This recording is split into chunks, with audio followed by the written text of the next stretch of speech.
Hajatan pemilu rawan menjadi ajang cuci duit para koruptor. Karena itu pelaporan dan analisis transaksi keuangan, PPATK, akan mengawasi ketat aliran duit kampanye pemilu 2024.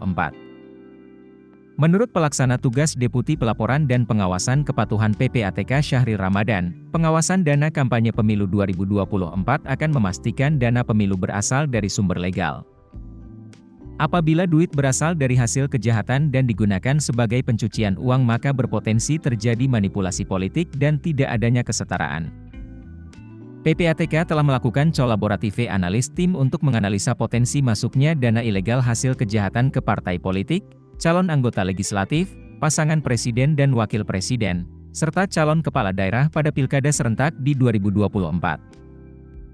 Analisis transaksi duit pemilu ini PPATK berkolaborasi dengan pemerintah maupun pelapor dari jasa keuangan. Jangan sampai saluran ini dimanfaatkan untuk dana pemilu tak legal, Syahril Ramadan. Untuk mengawasi duit pemilu, PPATK menggandeng 5 pihak. Pertama, Komisi Pemilihan Umum, KPU, untuk mendapatkan data partai politik, data calon anggota legislatif, data calon pasangan di pemilihan presiden, dan pasangan calon di pemilihan kepala daerah termasuk anggota keluarganya. Kedua, kerjasama dengan penegak hukum untuk apabila calon di pemilu memenuhi unsur pidana. Ketiga, Badan Pengawas Pemilu, Bawaslu, untuk memantau dan melaporkan pidana-pidana pemilu. PPATK mengingatkan bahwa dana-dana haram digunakan untuk kampanye pemilu antara lain. 1. Dana bantuan pihak asing. 2. Dana hasil tindak pidana. 3. Dana dari BUMN. 4. Dana pemerintah desa.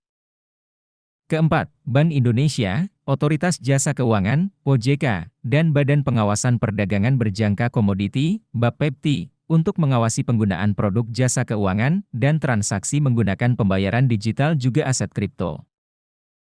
Kelima, Ditjen Bea dan Cukai, DJBC, untuk memantau arus uang lintas batas negara seperti membawa uang tunai dari luar negeri. Jadi, calon legislator, calon presiden dan wakil presiden maupun kepala daerah mesti hati-hati jangan asal comot duit saat kampanye.